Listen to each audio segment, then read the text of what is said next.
جانترین سڵاتان لەبێ خۆشەویستان ئەم کاتتان باش. ئاکتۆری ئەم بەیانیەمان تایبەتە بە قسەکردن لەسەر دۆخێر چوارپارچەی کوردستان و سەرەتاش دەچمە تورکیا لە بەردەوامی ڕەشبگیریەکان لە باکووری کوردستان و تورکیا ڕژێمەکەی ئاکەپا جارێکی دیکە چەندین کوردی قۆڵبەست کرد. هاوشارەداری شەڕۆشکەی پایزاوای سەر بە شاریوان یەڵدەست چەتین بە تۆمەتی ئەندامەتی ڕێکخستنی قەدەغا ئێوارەی دوێنێ دەستگیر کرا. ئاژانسی دیخەبەر بڵاوی کردوتەوە کە دوای ئەوەی پۆلیس چەتینیان لەگەڵ خۆیان بۆ لێکۆڵنەوە بردووە پاشان نێردراوە بۆ دادگای شارەکە و دادگاش بڕیاری زیندانیکردنی بۆ دەرکردووە و ڕەوانەی گرتوخانەی شاریوان کراوە. شایانی باسا و شارەداری پاییزاوە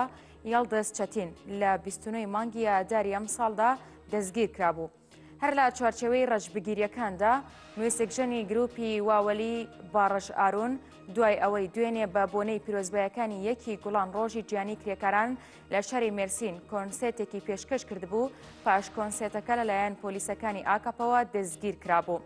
زانرا کە دادوەری شاری مێرسین بە تۆمەتی پرۆپاگەندەکردن بۆ ڕێکخستنی قەدەغا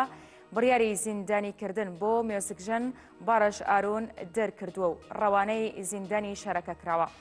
هەر دوێنێ سێشەممە پۆلیسەکانی ئاکەپا لە شاریوان هەڵیان کوتاوەتە سەر پەرتوکخانەی کافێ ئۆمەدیان لە شاری ڕێیا موشای شاریوان و دەستیان بەسەر هەموو بەرگی گۆڤاری مۆدێرنێتی دیموکراتی و چەندین پەرتوکدا گرتووە بە بەهانەی قەدەغەبوونیان لەگەڵ خۆیانیان بردوون. لە هەمان کاتدا خاوەنداری پەرتوکخانەکەشیان بۆ لێپرسینەوە بردووەتە بەڕێوەبەرایەتی پۆلیسی شارۆچکەکە.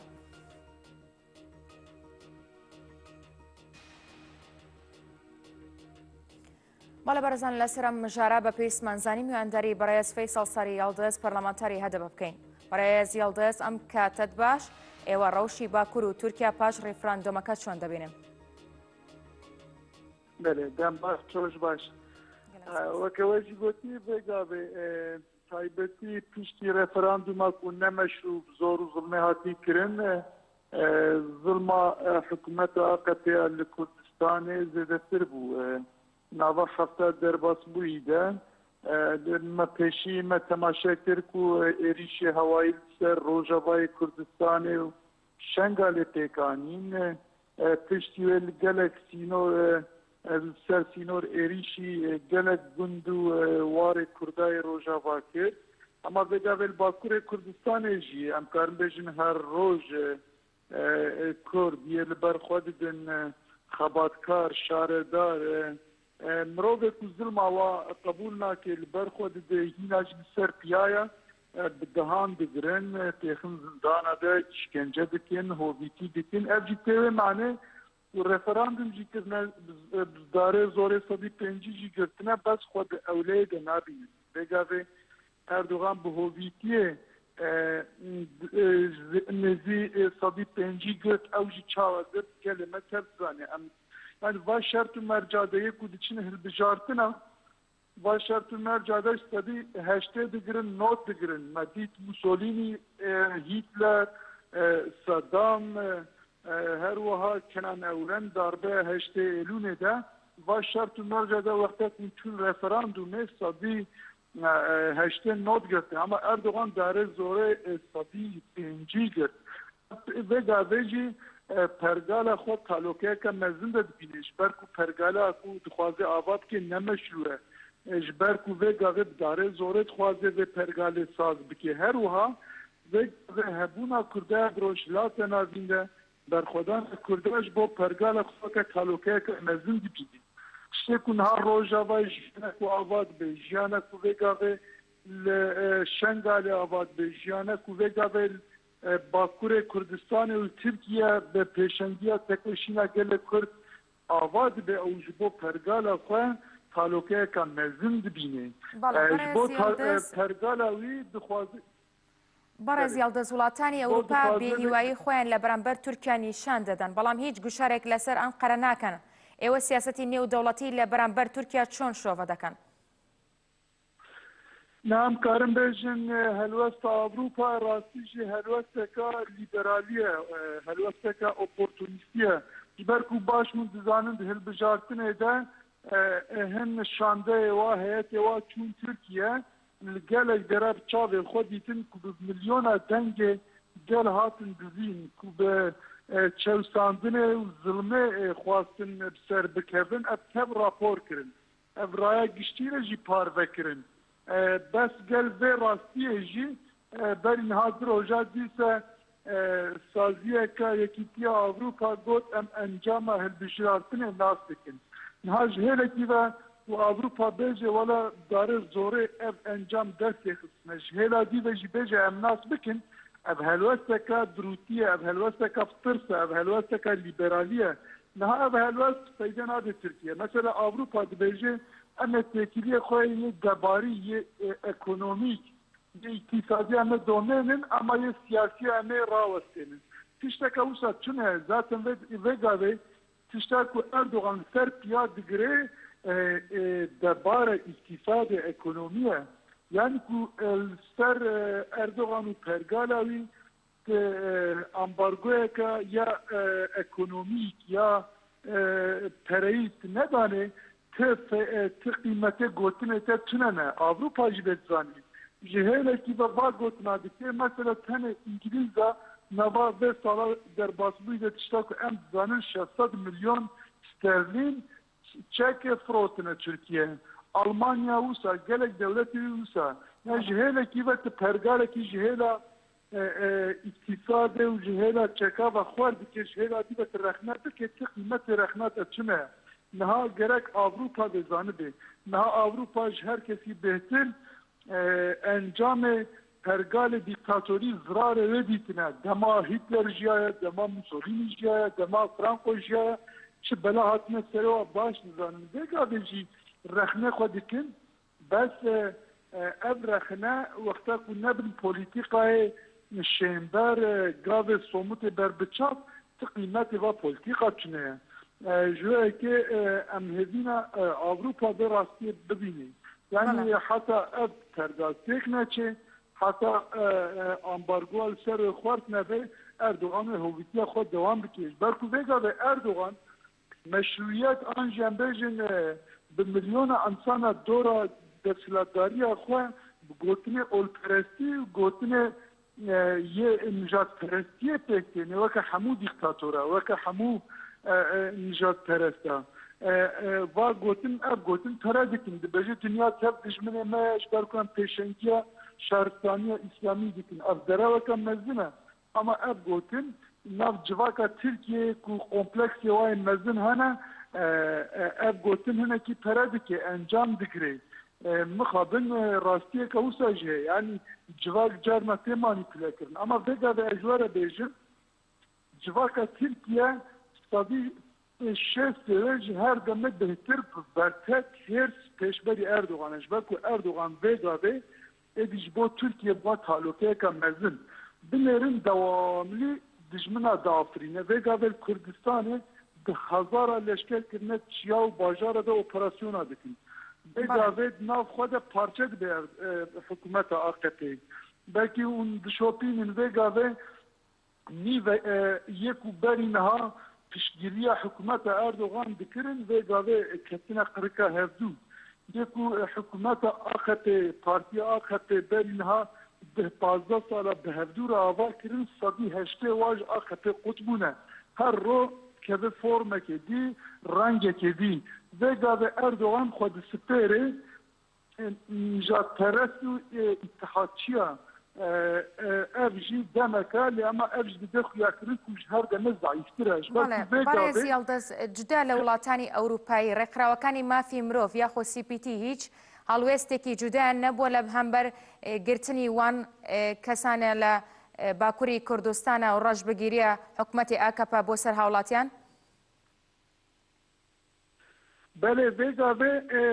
Avrupa bêguman xebata dike rewşa Tirkiye rexne dike. Ama wexta ku rexne te nebin polîtîkayek qîmetê wa rexneya tune ye. Niha Avrupa baş dizanê. Baş dizanê ku li vê gavê li Tirkiye çi dibe. Lê ama Tirkiye bi xwe jî şerekê sar dike şere psikolojik dike harba psikolojik dike. Mesela berî niha hefteyekê em li انگلترا بون زورلانده لو در لندن ما به وزیر که یه سی وزیر سی وزیر کاردار بر محبیتی مکتانی گو وزیر که ترکیه کرد هاتیه گرمه گوتیه کرده خواستیه ترکیه خواستیه مزل دیو باز من بمدار بکن گوه نجمرانی بنرن او بسام مهدیه کرد که وزیر که کرد یه ناو AKP ده بس علاقه کردیتی و عدالت و دموکراسی و حیثیت داره چنه او کس تنه بوا آلاب شر پسیکولوژیک و گاوه اوروپا باجار دیگرن یعنی AKP جهله کی به هویتیه دیگه اما جهله کی به دخوازه کلیسا دخوازه خباتی دیپلماتیک جی بدومنه که ایماج خو سراس بکی Avrupa baş düzeni. Avrupa baş düzeni size geldi. Türkiye çi Erdoğan destadariye xo çava sat kiriye.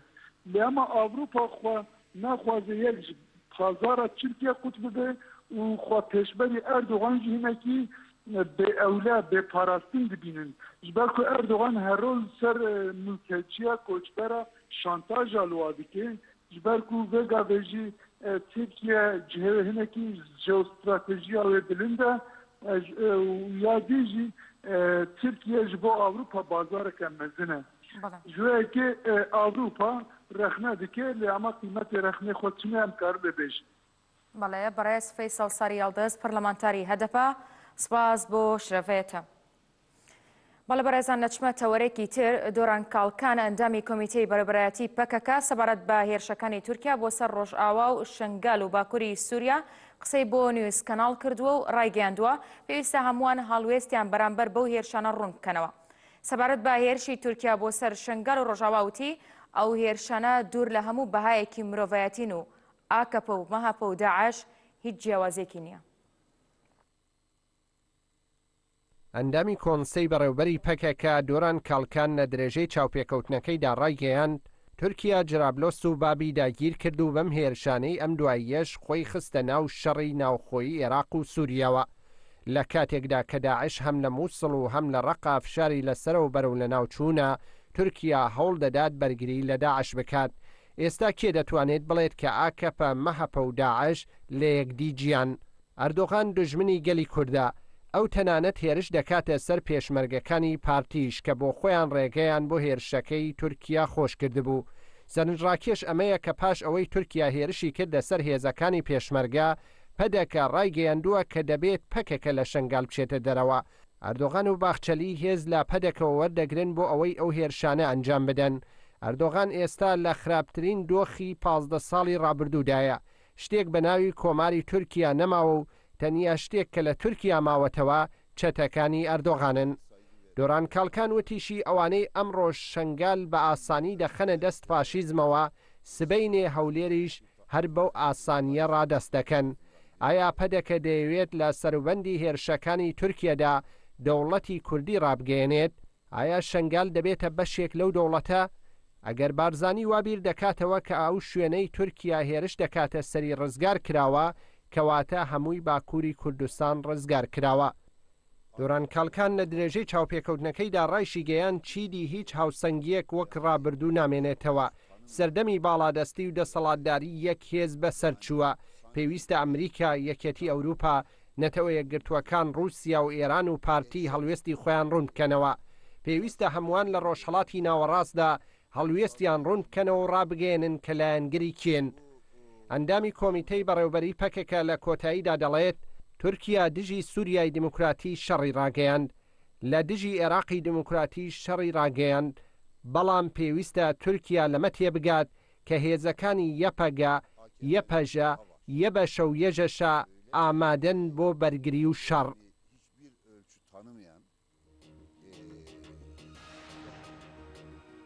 چەکدارەکانی پارتی لە شەرەدەی سنوونەی سەر بە شنگال ڕێگانادەن بە هاوڵاتیان بچنە ناو شەرەدێکەوە و دەستڕێژی گولە لە ئۆتۆمبیلی هاوڵاتیان کردووە. بە گوێرە و زانیارانەی لە سنوونەوە بەدەستمان گەشتووە دوێنێ چەکدارەکانی سەر بە پارتی لە گوندی شەرەفەدینی شەرەدەی سنوونەی سەر بە شنگال ڕێگریان لە هاوڵاتیان کردووە کە بچنە ناو سنوونێەوە. سەرچاوەیەک بە ڕۆژنیوزی ڕاگەیاندووە چەکدارەکانی پارتی بۆ ئەوەی هاوڵاتیان بگەڕێنەوە دەستڕێژی گولیان لێ دەکەن. لایەکی دیکەوە قاسم شەشۆ کە بە پرسی چەکدارەکانی پارتیە لە شەنگەل ڕایگەیاندووە کە ڕێگە نادەن بە ئۆتۆمبیلەکانی هەپەگە و یەپەشا بۆ ئەوی بچنە ئێزیدخانەوە. پێرێش چەکدارەکانی سەرپارتی دەستڕێژی گولیان کردبووە سەر ئۆتۆمبیلەکانی هاوڵاتیان لە نەخۆشخانەی سنوون. ئاڵۆزەکان لە سنوون بەردەوامە و هاڵاتیانی ئێزیدی بەو شێوەیە بەردەوامن و ناتوانن بچنە ناو شارەدێوە. بەڵێ بەڕێزان لەسەر ئەم ژارە بە پێی سمانزانی لەگەڵ بەڕێز خەلیل حاجی ئەندامی ئەنجومەنی ئاواکردنەوەی شەنگال گفتوگۆ بکەین. سڵاوت لێبێت بەڕێز خەلیل بە پێی زانیاریەکان جارێکی دیکە دوێنێ لە شەنگال هێرشکراوەتە سەر خەڵک. دەمانەوێت بزانین چی لە شەنگال ڕوودەدات.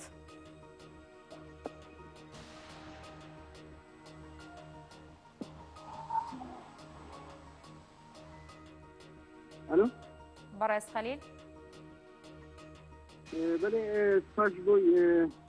ئەو دەرفەتەوە دایما گۆمکاربن بژاری تەلەڤیزیۆنێ ببنێ بۆ ئەو بویێرە شنگال قەومەنام ڕاگرین تەلەڤیزیۆن گەلێک سپاس بۆ داش بڵێ ڕاستیکی دەمەوێت پێت بڵێن بە پێی زانیاریەکان جارێکی دیکە دوێنێ لە شەنگال هێرش کراوەتە سەر خەڵک دەمانەوێت بزانین چی لە شەنگال ڕوودەدات لە ئێستادا. بەێ ڕاستیکی سۆرانیا هەنێک ئەوە سناگیان لێازێ وەگە گوتی پەیوا شنگالیەکێ بەرسلەوە بدم ئەشبەر گۆ ڕاستیکی پشتی گۆ پرۆکێت ترک شنگال مباران گرین ئەشبەر گۆ دەولەتا ترک ڕاستیکی دیت گۆ ئیرادە گەلە ئێزی تەوە هەمبەری دەولەتا ترکە قەویە و ايش وقت اجيب سدس سالاق وقف جل ازديد همبري دولة ترك حتى رجع ايروجي شارك اليوم سديد عنانيا نهاجي باسيجي امكانه دجن دولة ترك بارتي ديمقراطية اليوم دولة ده اخواتي جل ازدي خبخه بري خبده هاب خب يعني كسنو قتل عامه ناس جل ازدي ده شيء قال دي تاجي جل ازدي برسلجي واني او بده وكا براسيجي وكا مجلسا فكرا ازدي شنغالي انجي الديجي دي تشتينا اما خوازن شرو او المنطقة ماذا تشيرزن دوجي دو تير ترامبيلا كما وكا قوتي عربا كما تشوفو سنونة وتشوفو نخوشخانة او تشاتيقو اردوغان هاتبون سنونة تشاوان قرتبون او كربو إجبار ده أمجي وكا هذا يا بشيان هذا كرسمين أكثر دولة عراق ده أمكارن هر كشي مثلا بكن بس وكا مجلسة أفكر هناك تشتاجي ناخذ شر وبا إجبار ده براسيجي دولة ترك وبارتي ديمقراطي كردستان السياسية هكذا أكثر كتم خوازن إزياء قربكم السياسية أكثر كتم دي ساجي تيلانا جوان هاي إزياء خوفها بريوان بدن هذا إزدي خدي إرادة نودي سرخوا قبول ناقص نه وقت يا بشر راسي جام كارن دست بدن سر هذا بري يعني شيء درا جوش درا خاشين قلبان كارن سيدي إجبار بيجي أمنا خوازن بسيكولوجيا جل دولة ترك وراسي جي مثلا تجي أولي وبارتي ديمقراطي وقالك قلت أم بيجي إزدي ماشي خبروتنا وان ام نگار ناوان یک کردن خوازن اراده گله ازدی بشکنن ایروجی گله ازدی بگنا بندسته خدا وکا گله ازدی تنه بکن گله ازدی خودی اراده گله ازدی با خودی برتبا گله ازدی ناخوازه مثلا یعنی راسیجی فوجمت ازدی هم کارمی تشمرگه گو ازدی وکا نابه تشمرگان هاجی او ويا باشا مل بمليات شر داعش التين المنطقة آرام دا دي تاجي خوازن تارجي هذه تبكم وبري يا باشا وبال توجد الزيادة من يجري برتفاع الزيادة برئيس خليل لنا هذا روشي شنقال شوايا براسي جنها روشي شنقال روشتي براسي وكا أمريكان كارن وكا سياسية هيبا هشت ابناء بكين يعني جلي دي تسقلوجا زاروكا هناكي او بويا برازيلي تكشي عن جليزي ديتا اتربا اشتنوني اشخانا سوري اشبورك اشدقوري يعني جبان قنده ماي آرام بويا بشي جايشي پاراستين و پاراستنا وان كري ديتا جي تازي هذه قوتا چه گرينا جليزي ديتا خوص پیرسيه و قليزي غربا براسيجي رمشا قليزي رنجي قلقي أول ليه هكا مثلا أم بيجي يعني وكا أمريكا يعني أم بيجي وكا دولة العراق نوها إيروجي روكت تلك هاتن الشاشين قال بومبا باران كريم راسجي القلي إزديدان وبس هكا أم بيجي مثلا حيدر عبادي بلانا كذا في باش جانبا أم جوان رد بيجي الشرف هنا مثل عراق ده يقول دي قبولنا يعني عراق همو احتلال امريكايا وتحالف امريكايا يعني وشنغاجي جنوساي تكيرا درباز بيها كنهجي بدرسة دولة نام نسوي بنا دولة تركيا قد كاشنغالي بمباران بكا البردة اوجي قنهبار لازم في بيتا قضاء كنن وافتش تبراسي زوترين وقت بيتا سكنان دنياجي حتى حد يجيب هنا ما هي وكم تسا فكرة يشنغالي حتى حد يجيب هنا ما هي هيك يجي حدي درباس وراسي جانجيه وكم جسم دس بابين تكيخوا او دس بابين ثلاثة برس خليل ايو بيتان وبشتي هيرشي تركيا بوسر شنغال جاردن تركيا هاولي نانوي شريكي دين بدات لناوچكا اري مدرسه جي تقول دولة هات شنغالي بومبا باران سرنكت پیلانه که داتینا پارتی دموکراتی کریه دوره دا اتخواصه دیسا شرکی ناف خوی ناف گله ایزیده که گماروکانی پارتی دموکراتی اشتر لسر شنگال بردوامه؟ اره حتی به گاوشی بردوامه حتی به گاوشی دوست سنون التلقا يعني إيريشي عربي ما كرمون عربي ما فجريان ليه هكا بيرانجي بهنا ما تحت جايدي وكا راسيجي وكا آزادی و دموکراسی ازدهاج قبول کنید عالی دولت عراقبه و امجی وكا من تساعد كريه بشريه شوا زي خان يعني حتى كي بهنا ما هي عن كده صار شكل من شربكم بس يجي مع وأنت ساعتين كنقول كلمة راسي الخطوة ورا وناخذ الشر المنطقي مشيبه وتكنولوجيا قال انرجي او بابا ابقى ليجو اراده خناسي بتخوازي خوسريا خو علان بقبلانه كده راسيجي بآرامي بشي بله بريز خليل حاجي اندامي انجمية ودان كرنوي الشنغال قالك سباز جبو زانيريتها أچینە تەوەری داهاتوومان و لەم تەوەرەدا مامۆستایانی زانکۆ یاخود دیمەن خەبەرێکمان ئامادەیە لەسەر مامۆستایانی زانکۆ لە بەشی زانستە سیاسەکانی زانکۆی ئەنتیزای وڵاتی بەریتانیا سیڤان سەعید لە خوێندنەوەیەکدا بۆ سیاسەتی حکوومەتی هەرێمی کوردستان دەڵێت حکوومەتی هەرێم خاوەنی سیاسەت نییە خاوەنی خیتابێکی یەکگرتوو نییە ئەوەی کە هەیە سیاسەتی پارتی دیموکراتی کوردستانی عراق لە باشووری کوردستاندا زاڵە کە دەیەوێت دەوڵەتی تورکیا بە هیچ شێوەیەک نەڕەنجێت. کوردستان صاحبی یەک سیاسەت نییە یەک خیتابی یەکگرتوو نییە تا بڵێم ئاوەهایە سیاسەتی پارتە سیاسیەکانەوە هەر پارتێکی سیاسی ڕەنگە سیاسەتێکی جیاواز بگرێتە بەر ئەوەی کە ئێستا مەطرح و زاڵە ئەوەیە کە پارتی دیموکراتی کوردستان کە هێزی یەکەمە لە هەرێمی کوردستانی عێراقا قسەکردن لەسەر ئەو سیاسەتی ئەو هەیەی دەرهەق بەوەی کە ئێستا دەر حاڵی سیاست لە ناوچەکەدا لەگەڵ تورکیا بە جۆرێکە لەگەڵ ئێرانە بە جۆرێکی ترە بەڵام بە کولی ئەتوانم بڵێم سیاسەتی پارتی کە ئێستا نوێنەرەتی یان بە ناچاریش بێ نوێنەرەتی هەرێمی کوردستان دەکا ئەو سیاسەتەیە کە ئەوێت دەوڵەتی تورکیا بە هیچ شێوەیەک نەڕەنجێنێ و ئەوە بەلایەوە ئەولەویەتە ئەگەرچی ئەگەر زەریش بێت لە تەواوی ئەو کۆی هاوکێشە سیاسیەکە کە ئێستا هەیە لە هەرێمی کوردستاندا ئەوەی کە ئێستا ئێمە دەیبینین لە چەند ناوچێکی کوردستانە چ لە ڕۆژاوای کوردستان چ لە باشووری کوردستان قابلی ئەوەیە کە ڕیاکسیۆنێکی باشتر و وەقفەیەکی جددیتر بکرێت لەسەر ئەوەی کە ئێستا لە سیاسەتی تورکیایە کە بە شێوەیەکی زۆر بەربڵاو تەحەکومەکە بەسەر هەرێمی کوردستاندا بەڵام مەخابن ئەو موقفەیە نابینرێت بەڵکو ئەوەی کە ئێستا لە هەولێر و دهۆکا بە تایبەتی لەژێر حکومی پارتی دیموکراتی کوردستانە ئەو هێزەی کە بە فعلی حکومەکەوە دەسەڵاتی هەیە کە نەقشی سیاسی لە بابەتی سیاسەتی دەرەوە و خارجدا بکات ئەو حەز و ویستانەیە کە دەوڵەتی تورکیا بێ و بتەحدید دەوڵەتێک کە ئەو دەوڵەتە دژمنی سەرەکیە بۆ گەلی کورد لە هەر شوێنێکی کوردستانە بێت لەبەرەوە من بەشی خۆم دڵخۆش نیم بەوەی کە ئێستا ئەو سیاسەتە بینم لە هەرێمی کوردستاندا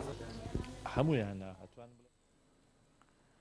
دەچمە دواتەوەری ئەکتوێلی ئەمڕۆمان ئەویش قسەکردنە لەسەرەوەی کە ئەمڕۆ ڕۆژی ئازادی ڕۆژنامەگەریە لە جیهاندا سێ گوڵان لەلایەن ئەنجومەنی گشتینەتەوە یەکگرتوەکان بە ڕۆژی ئازادی ڕۆژنامەوانی لە جیهاندا دیاری کراوە. بەم بۆنەوە سەرنجتان بۆ راپۆرتێک ڕادەکەش. ڕێکخراوی پەیامنێرانی بێسنوور کە چاودێری ڕەوشی ڕۆژنامەوانان و داکۆکی لە مافەکانیان دەکات لە راپۆرتێکدا باس لە دژواربوونی بارودۆخی ڕۆژنامەوانان لە ساڵی ڕابردوودا دەکات بە بەراورد لەگەڵ ساڵانی پێشووتر. بەپێی راپۆرتەکە لە ساڵی ڕابردوو دەیان ڕۆژنامەوان لە جیهاندا کوژراون کە زۆربیان بەهۆی کارەکانیانەوە کوژراون. ئاشکرا بووە کە زۆربەی ئەو ڕۆژنامەوانانەی کوژراون لە عێراق و سووریادا بوون. هەر بە پێی راپۆرتەکانی ڕێکخراوی پەیامنێرانی بێسنوور لە کۆی 180 وڵات لە جیهاندا سووریا لە ڕیزبەندی یەکەم و ئێران 169مین و تورکیا و عێراق بە دوای ئەواندا وەک خراپترین وڵاتانی جیهانن بۆ ڕۆژنامەوانان. میدیا سربەخۆکانی باکووری کوردستان و تورکیا ڕادەگەیەنن کە هەڕەشەی زۆرترین سزا و زیندانیکردن لەسەر ڕۆژنامەوانان لە باکووری کوردستان و تورکیا لە ئارادایە. تا ئێستا نزیکەی 150 ڕۆژنامەوان لە باکووری کوردستان و تورکیا لە زیندانەکاندان، هەروەها دەیان میدیا و چاپەمەنی و ماڵپەڕ داخراون و سەدان ماڵپەڕیش سانسۆر کراون. لە باشووری کوردستانیش بە پێی ئامارەکان لە ماوەی یەک ساڵی ڕابردوودا سەدان پێشێلکاری بەرامبەر بە ڕۆژنامەوانان و دەستگاکانی ڕاگەیاندن تۆمار کراوە. هەروەها سێ ڕۆژنامەوانیش ترۆر کراون. لە ڕۆژهەڵاتی کوردستانیش گوشار لەسەر ڕۆژنامەوانان و چاپەمەنی ئازاد لە بەرزترین ئاستایە. جیالەوەی مۆڵەت بە هیچ سندیکا و ڕێکخراوێکی ئازاد نادرێت کار بکەن، هەر جۆرە چالاکیەکیش لەو بوارەدا بە تۆمەتی سیخۆری و هاریکاری پارتەبەر هەڵستکارەکان ڕوبەڕووی سزای قورس دەبنەوە. تا بە ئەمڕۆ چەندین ڕۆژنامەوان و چالاکی بواری ڕاگەیاندن کە زۆربەیان کوردن لە ئێراندا لە زیندانەکان توندکراون.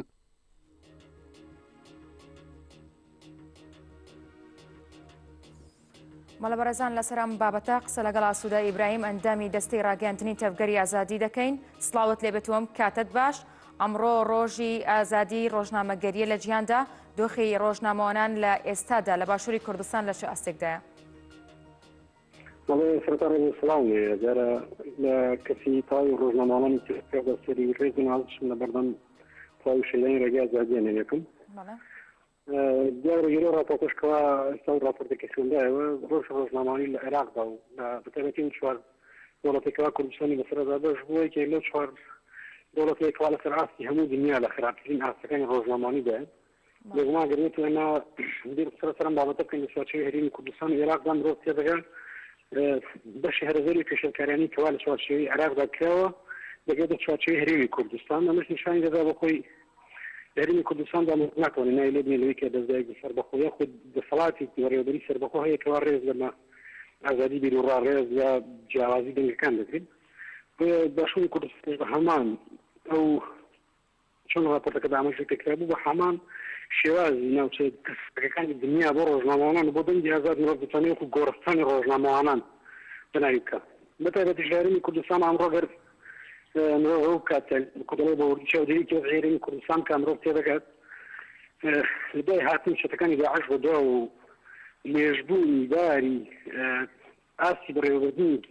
سیاسی لە هەرێمی کوردستان یاخود بە شێوەیەکی تر مرۆڤ بڵێ خەتەرەی دەسەڵاتداری هەرێمی کوردستان ئەوەی کە لە دوای وەکو داوای من جێژاوی کە دروست بووە ئەوەی کە هەرە زۆر تەناوی بۆ دەزانێت خۆدەوەی کە هەرە زۆر گوشار لەسەر دروستەکەن بێگومان دەنگی ئازادە لە بڕۆی تاکە ڕێگایەکە بۆ شارکردنی کۆمەلگا بەرامبەر ئەو ناحەقی عەدالەتی و ئەو خراپەکارانەی کەوا بەرامبەر بە کۆمەلگای کوردی کرێت. قسە لەسەرەوە کرێت کە تا ئێستا کەیسی ڕۆژنامەوانە تیرۆرکراوەکان یاخود ئەوانەی دەستدرێژیان کراوەتە سەر بە ئەنجام نەگەیشتون یاخود تاوان بەرە ڕاستەقینەکان سزا نەدراون ئەم دۆخە چەنە کاریگەری لەسەر ڕۆژنامەگەری ئازاد کردووە؟ مرۆڤ دەتوانێت تەنها نەگەێت ڕۆژنامەوانیە لە هەرێمی کوردستاندا نەدادگای سەربەخۆیە چون دەسەڵاتێکمان هەیە کەوا بە شێوەیەکی سیستمی بەڕێوەبەری سەربەخۆبێت بەڵکو میدیانەشی کەوا هەندێک و ئەو دەسەڵات و سیستەمی کە هەیە بۆ خۆی بە شێوەیە شێوەکان یاخود بە هەموو شێوەیەک لەژێر سەبەری دەوڵەتداگیرکەرەکانی دەوروبەری کوردستاندا بەتایبەتیش ئەمڕۆ لە هەرێمی کوردستاندا ئەوەی کە هەموو کارەکانی دەسەڵاتداری بەڕێوەبەر پارتی دیموکراتی کوردستانی عێراقە هەکە شتانی کە پارتی دموکراتی کوردستانی عێراق وەکو مرۆڤ بڵێ کۆپیەکی دەوڵەتی داگیرکەری کرد کە ڕۆژ ڕۆژنامە کوردی کوردستاندا چی بێت چەند دە کەیسەکان نێوانێک لای کراوێت و هێندێک لای کراوەتەوە دا مرۆڤەتانە بڵێکە لە زۆنی زیادا لە زۆنی سەوت خود لە ناوچەی سەوت شارژێ دەفاتێکی نیشتمانی کوردستان شە بە هەمان شێوە چەندین دۆسی هەبوو بە تایبەتیش دۆسی هەر کە زۆرترین ڕۆژەی لێ دروست بوو ماوەی دوایدا دۆسی کاوە دەرمێنیە بە نمونە مرۆڤ دەبینێت کاتێکە مەسەلەی دەسەڵاتداری مەسەلەی حزبی کاتێک بە دادگا دەکرێت یاخود لەگەڵ دادگادا دەبێت کە بە شێوەی دادگای شێوەیەکی یاساییەک بکرێتەوە ئەوەی کەوا بڕیاردەری ئاخیر یاخود ئەوەی کەوا دەبێتە حاکمی مطلق لە بڕیاردان ئەوەی کە ئەم تاوانبارانە دەستگیر بکرێن یاخود بەستای خۆیان بگەێنرێن و کاتەدا دەگاتەوەی کە حەزب بڕیاردە شتێک نامێنێ بەلای سەر بە خۆی دادگاوە وی هەتا ئێستا جێگەی داخل لە ئیدادەوە بگرێت سەردەشت عوسمان بگرێت کاڵگەرمێنی بگرێت بە دەیانی تری شەیەک لە شێوەی پێشەنگاری و شێوەی تیرۆکردن کە تا ئێستا نەکارێکایی نەکراوەتەوە بەڵکو هەموو کارێک بۆ کراوە کە دەستەکان بە جۆرێکدا بخرێن کە ئەمڕۆ ڕۆژەوەکانیان نییە تەنانەت تەنها لە هەندێک میدیای ئازاددامەوە دەبیستێت ئەوانە کە تیرۆرکراون و ئەو دەنگێتیەوەکراوانە تا ئێستا نەتوانراوە یەک لە یەکێتەوە زۆر باشە دەمەوێت باس لەوە بکەم کە زۆر لە ڕەخنەکان لەسەر ئەوەیە کە لە هەرێمی کوردستان باشکرا جیاوازی لە نێوان میدیا و ڕۆژنامەوانانی حیزبی و ناحیزبی دەکرێت بۆ مانایی زانیاری پێویست نادرێتە ڕۆژنامەوانان ناحیزبیەکان تەنانەت بۆ ڕووماڵکردنیش ڕێگریان لێ دەکرێت زیاتر بۆ ڕۆژنامەوانانی حیزبی دەسەڵات ڕەخساوە ئایا ئەمانە نەبوونەتە لەمپەر لە بەردەم گەیاندنی ڕاستی و دروستی هەواڵەکان گوڵانی تیانە دەسەڵاتی کوردی خۆی گەورەترین دەسەڵاتی کوردی خۆی گەورەترین لەمپەڕە لە پێشی ئازادی بیرڕا لەبەرەوەی دەسەڵاتی کوردی خۆ دەستگایەکە دەسەڵاتێک ئەمڕۆ بتوانێت لە ڕۆژی ئەمڕۆدا وەکو دەسەڵاتێک بناوی بکات کە لە ئاستی هەرە زۆردا زوڵم و زۆر و ستەم و ناحەقی بەرامبەر بە کۆمەلگا بڕێوەوە تەنها و تەنها لەبەرەوەی کە بتوانێت هەبوونی حزبی بپارێزێت بۆیە سیستمی هەرێمی کوردستان سیستمێکی موسەساتی یاخۆ سیستمێکی بەڕێخستنکراوی سەرتاسەری نییە کاوەکو بتوانێتەوە یاڕێگەی یاساییەوە پەنا بۆ بەدەستخستنی زانیاری ببێت پەنا بۆ مافەکانی خۆت ببێت گەربێتی هەر بۆرەێکی تری ژیانەوە بکرێت بگومان ڕۆژنامەوانیش یاخۆ دنیای میدیا یاخۆ بەدەستخستنی زانیاری بۆ شەکردنی کۆمەڵگەشێکی لەو بوارانەیە لێ بخۆمان لە زمانی ئاشکرا دیدین ئەمڕۆ لە هەرێمی کوردستاندا چەند دەستگایەکی زۆر زەوەلاحن کەوا میدیای حزبین ینی باشکرا میدیای حزبین و هەندێک میدیاشمان هەیە وەکو میدیای سێبەر بەناوەکرێت و ژمارەیەکی زۆر کەمیش میدیامان هەیە کە سەربەخۆن و بەڕاستی زانیاری سەربەخۆیان کار بکەن تەقەمانی کە سەربەخۆن دەتوانن بچنە هەموو شانەکانی دەسەڵاتەوە دەتوانن بچنە هەموو شانەکانی دەسەڵات هەم زانیاری وەربگرن هەمیش بە جیاوازیان چێردووکەن هەر ڕۆژنامەوان نین ناخر جیاوازی هەیە دەبڵێن پەیوەندی بە سیستمی دەسەڵاتداری هەرێمی کوردستانەوە هەیە لەبەرە هەر کەس دەزانێت لە ڕۆژی ئەمڕۆدا لە باشووری کوردستاندا شتێک نەماوە بڵێن سیستمێکی موسەساتی بەڵکو ئەوەی کە هەیە تەنها و تەنها بەڕێوەبردنێکی حزبیانەیە لە ڕۆژی ئەم ڕۆژدا کە باس لەوە دەکرێت بناوە ریفراندۆم و ریفراندۆم بەسەر بەخۆیەوە باسەوە دەکرێت کە هەرێمی کوردستان بەتەواوەتی وەکو میرنشینێک لە چوارچێوەی دەسەڵاتداری بنەماڵەیەک و کۆمەڵێک شەخصدا کۆ بکرێتەوە کە ئەمەش دەبێتەوە کاری ئەوە لە پێش ڕۆژدا خەتەری زیاتر یاخود مەترسی زۆر زۆر گەورەتر لەسەر ئەوەی ڕۆژنامەوانان لەسەر بەتایبەتیش ڕۆژنامەوانان دروستکە بۆ لە هەرێمی کوردستاندا جیاکاری لە هەموو بوارەکانی ژیاندا جیاکاری هەیە تا یەک تەنها لە ئاسی مەسەلەی ڕۆژنامەواناندا بەڵێ ئاسود ئیبراهیم ئەندامی دەستەی ڕاگەاندنی تەفگەری ئازادی سپاس بۆ زانێرەکانت بەڵە بەرەزان گەشتینە کۆتایی ئەکتۆلی ئەم بەیانیمان تا ئەکتۆلێکی دیکە هەر شاد بن و ماڵ ئاوە